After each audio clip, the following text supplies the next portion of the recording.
അസ്സലാമു അലൈക്കും വറഹ്മത്തുള്ളാഹി വബറകാതുഹു. ജീവിതം സുഗന്ധപൂരിതമാകട്ടെ എന്ന തലക്കെട്ടോടുകൂടി ഞാൻ തുടങ്ങുന്നു. നബി സല്ലല്ലാഹു അലൈഹി വസല്ലമ പറഞ്ഞു, 4 കാര്യങ്ങൾ അമ്പിയാക്കളുടെ ചര്യകളിലുള്ളതാണ്: ചേലാകർമ്മം, വിവാഹം, ദന്തശുദ്ധീകരണം, സുഗന്ധലേപനം.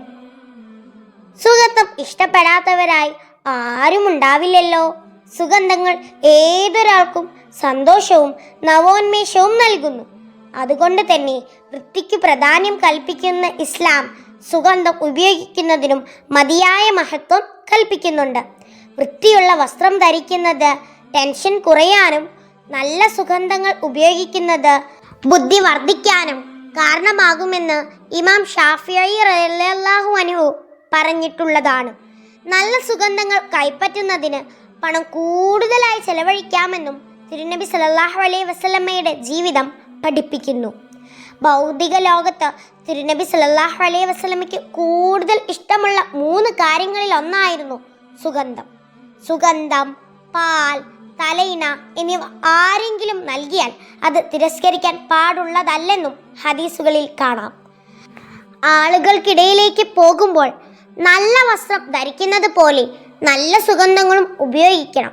ജുമുഅ, പെരുന്നാൾ പോലുള്ള ദിവസങ്ങളിൽ അത്തർ ഉപയോഗിക്കുന്നതിന് പ്രത്യേക സുന്നത്താണെന്ന് കർമ്മശാസ്ത്രം പറയുന്നു.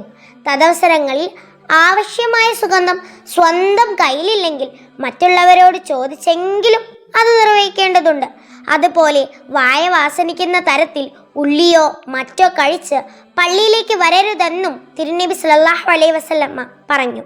എന്നാൽ സാധാരണ ജനങ്ങളിൽ നിന്നും വ്യത്യസ്തമായി തിരുനബി സല്ലല്ലാഹു അലൈഹി വസല്ലമയുടെ ഉമിനീരും വിയർപ്പുമെല്ലാം നല്ല സുഗന്ധദായകമായിരുന്നു. സ്വഹാബികൾ അത് സൂക്ഷിക്കുകയും ശേഖരിക്കുന്നതിന് തിക്കും തിരക്കും കൂട്ടുകയും ചെയ്യാറുണ്ടായിരുന്നുവെന്ന് ചരിത്രങ്ങളിൽ കാണാം. പ്രവാചകന് സല്ലല്ലാഹു അലൈഹി വസല്ലമയുമായി ബന്ധപ്പെട്ടതെല്ലാം സുഗന്ധപൂരിതമായിരുന്നു.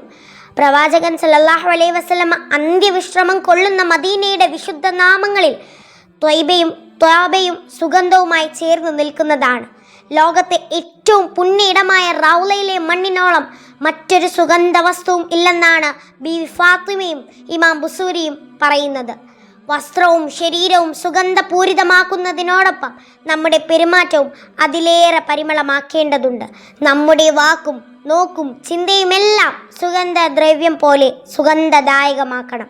എങ്കിൽ നാം മണ്ണിനടിയിലായാൽ പോലും നമ്മെക്കുറിച്ചുള്ള നല്ല ഓർമ്മകളുടെ സുഗന്ധം അബൂ ഹുറൈറ റളിയല്ലാഹു അൻഹുവിൻ്റെ ഖബർ പോലെ പരിമളം പരത്തിക്കൊണ്ടേയിരിക്കും.